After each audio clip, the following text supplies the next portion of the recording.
The Weeknd, c'est terminé, mais avant de nous dire au revoir définitivement, Abel Tesfaye, de son vrai prénom, vient affronter ses démons intérieurs et confesser ses péchés sur grand écran.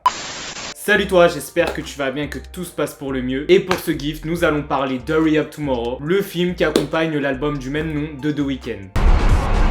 Stop self-doubt, you're fucking invincible.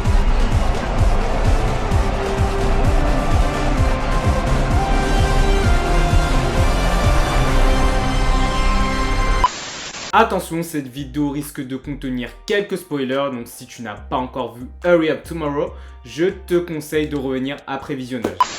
Là où on pourrait s'attendre à un simple enchaînement de clips qui accompagnent les différents titres de l'album, le film Hurry Up Tomorrow qui accompagne l'album du même nom peut finalement être un projet à part qui se veut à la fois complexe mais poétique. Bien évidemment, il n'en oublie pas son objectif qui est de accompagner le dernier album de The Weeknd, mais le fait d'une manière plutôt maligne et intelligente, en appuyant son scénario sur certains titres de l'album qui jouent un rôle clé dans sa narration, tout en faisant des allusions aussi bien aux titres de l'album qui ne sont pas joués dans le film à travers des dialogues ou des visuels, mais en faisant également allusion aux anciens succès de l'artiste de Toronto, afin de nous donner une vision différente de leur musicalité. Ce qui finalement rentre en adéquation avec ce que le film tente de nous expliquer, et qui nous montre ce qu'on a évoqué lorsqu'on a parlé de la conception de l'album quelques mois plus tôt sur la chaîne. La vidéo est d'ailleurs toujours disponible, à savoir la repentance d'Abel Tesfaye et sa réconciliation interne qui lui permet de trouver la paix et de se séparer de son alter ego The Weeknd. Si tu fais partie de ceux qui suivent The Weeknd depuis l'ère House of Balloon, tu peux le percevoir comme une véritable déclaration d'amour, d'autant que tu le découvriras sous une facette différente, une facette beaucoup plus vulnérable, une facette beaucoup plus sensible, un moyen pour lui de se mettre à nu et de déconstruire le mythe qui a été créé autour de lui, parce qu'en se penchant dans son scénario, il est clairement question de problèmes de santé mentale, mais aussi comment y faire face à un entourage qui n'arrive pas forcément à percevoir ta douleur. Les personnages interprétés par Barry Keoghan et Jenna Ortega illustrent parfaitement ceci, ils sont d'ailleurs le reflet des douleurs internes non guéries que The Weeknd, mais aussi de distractions dans lesquelles il s'est enfui pour pouvoir les fuir.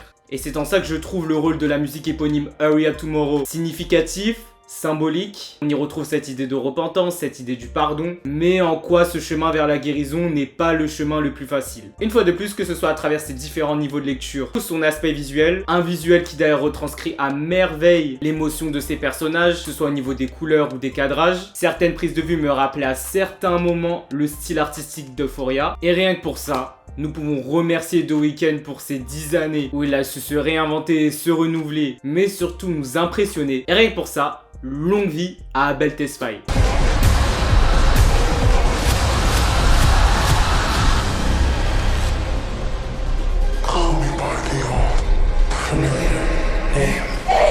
Je ne sais pas toi, mais me concernant, j'ai hâte de voir en quoi ce film pourrait jouer un rôle clé sur une potentielle tournée qui pourrait arriver, notamment d'un point de vue visuel, au niveau des nombreux clins d'œil que font certaines scènes. Mais en attendant, Hurry Up Tomorrow, le film qui accompagne l'album de The Weeknd du même nom sorti en janvier dernier, est à retrouver dès maintenant dans les salles obscures et surtout à voir et à revoir sans modération.